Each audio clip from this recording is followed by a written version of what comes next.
Good morning guys. So papasok tayo ngayon sa trabaho.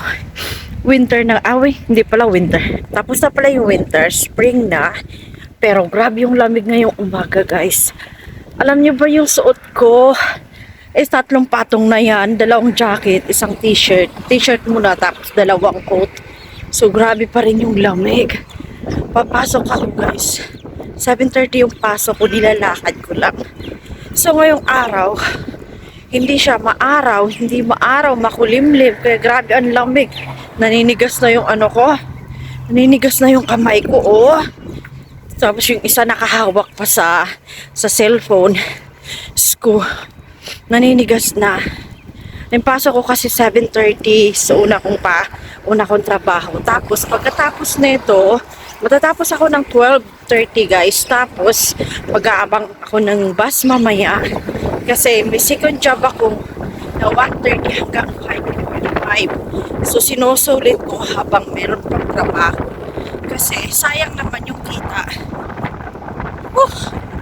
Nalakas pa ng hangin. May hood to yung jacket ko, kaya lang nililipad. So yung bunit ko na lang. Ito na lang.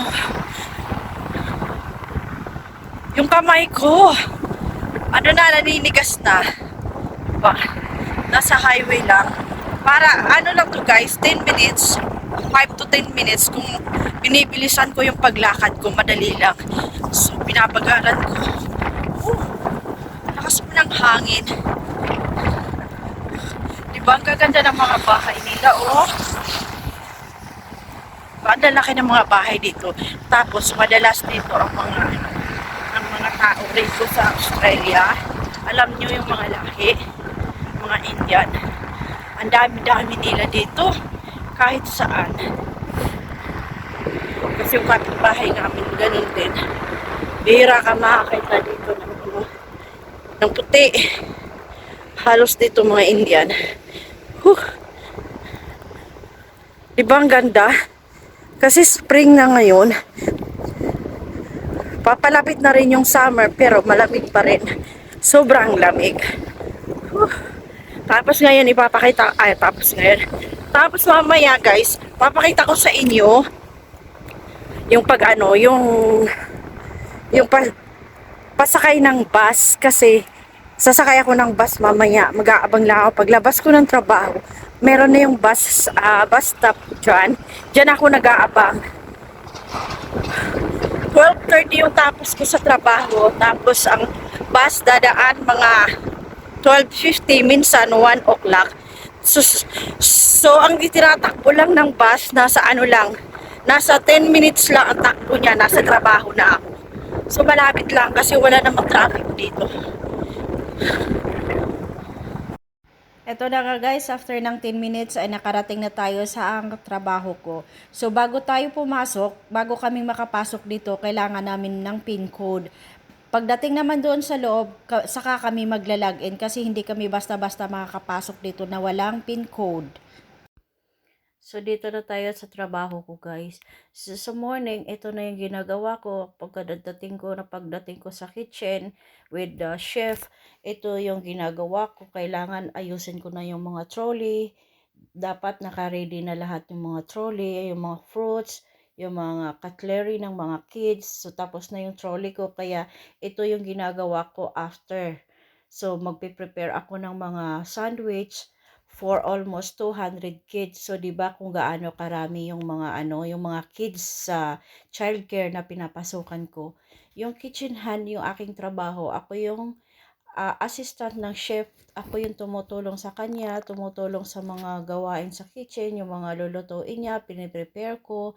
So, itong ginagawa ko para to pang afternoon tea. Kasi pagkatapos ng morning na pagpiprepare, dapat isusunod ko na yung afternoon tea para hindi na ako gahol sa oras kasi marami talaga ang ginagawa pag nasa kitchen hand ka kasi maraming bata ang siniservan ng mga pagkain, so iba-ibang dish yung kinakain nila, so marami lalo na pagka ganitong Wednesday 7:30 yung pasok, marami kaming piniprepare ng mga pagkain para sa mga kids. So ang pasok ko rito is 5 hours a day. So Monday to Friday, nagsa-start ako ng 7:30. So the next day, magsa-start na naman ako ng 8:15 in the morning kasi alternate yung aking pasok. Pagka fruits lang yung ginagawa namin, hindi masyadong maraming trabaho kaya 8:15 yung aking pasok. So pagka mga magbe-bake ako ng muffin is 7:30 yung aking pasok. So yung aming chef is isa siyang OC, so ako yung assistant niya. Okay, dahil tapos na yung 5 hours ng ating pagtatrabaho as a kitchen hand, guys, buti na lang itong trabaho ko, paglabas mo na andyan na yung bus stop. So mag-aantay ako ng another 15 minutes kasi papunta na naman ako sa second part-time job ko. Dumadaan pala yung bus dyan is 12:50 pero dumadating siya ng mga 1 o'clock ng afternoon. So buti na lang hindi na ako maglalakad pa ng malayo. Diba, alog-alog ako sa bus. Dalawa lang kami pasahero. Ako yung nasa una, tapos may isa sa likod. Ano lang naman, malapit lang yung biyahe. Siguro mga 10 minutes lang. Darating na rin ako sa aking trabaho. So, ayan. Nasa dulo, alog-alog. Hindi ang mga bus dito, hindi normal. Parang ano lang siya, bira. Kukunti lang naman yung mga sumasakay sa bus. So ako ito, ganito ako. Parang saglit lang yung biyahe. Ibang gaganda ng mga bahay nila. Mga 10 minutes lang yung takbo ng mga bus na sa next na akong trabaho ko. So makapagpapahinga pa ako doon. May oras pa ako kasi pag-30 pa naman yung pasok. Bigla ang ng kamay ko. 1:30 pa kasi yung pasok ko doon. Ang ganda. Oh, okay.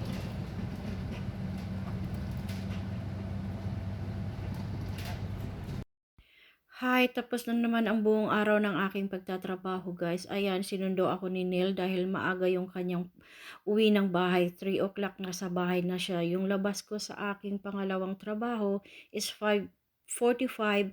So, nakasalamin nga pala ako dito, guys, kasi masakit yung mata ko pagka natamaan ng araw. So, eto, hindi na ako maglalakad pa uwi dahil sinusundo niya ako pagka uwian ko na. Then the next day, guys, pumunta kami sa accountant ni Neil kasi appointment namin para mag-file ng aming tax return. So hindi ako nag-file ng sarili kong tax return kasi hindi ko alam. So si Neil ang nag-recommend sa akin na i-hire ko rin yung kanyang accountant kasi para makuha ko lahat ng aking tax. So first time ko to, guys, na makareceive ako ng aking tax return. So, ito na, dumating na kami sa office ng accountant ni Neil. So, nag-open sila ng 9 o'clock. Kaya lang pagdating namin doon, guys, is wala pa. So, nag-antay kami ng 15 minutes ni Neil. Naupo muna kami doon sa labas. So, ito nga ang palibot ng kanilang office. Maganda kasi nakpalibutan siya ng mga halaman. So guys, tapos na yung aming appointment sa tax agent ni Neil. So dahil first time kong mag-claim ng tax return, hindi niya ako pinagbayad, si Neil lang. Dapat ang aking ibabayad sa kanya na professional fee is $125. So free na ako, pero next time or next year na magpa-file ako, may bayad na dahil ito lang yung first na libre ako. So, pauwi na kami ni Neil, guys. So, ito na yung paper na binigay sa akin. Sabi ng tax agent, after 3 days is papasok na siya sa aking account. Totoo nga, pumasok na siya sa aking account at ang tuwa ko naman dahil na-claim ko lahat ng aking tax. So, worth it yung lahat ng pagod ko sa first job ko. Sa lahat, iniyak ko dahil nahirapan ako sa unang trabaho ko dahil wala akong experience. Nangangapa pa ako noon sa pakikisama sa ibang lahi. Pero buti na lang may mga Pinoy. So, that's it for today's video, guys.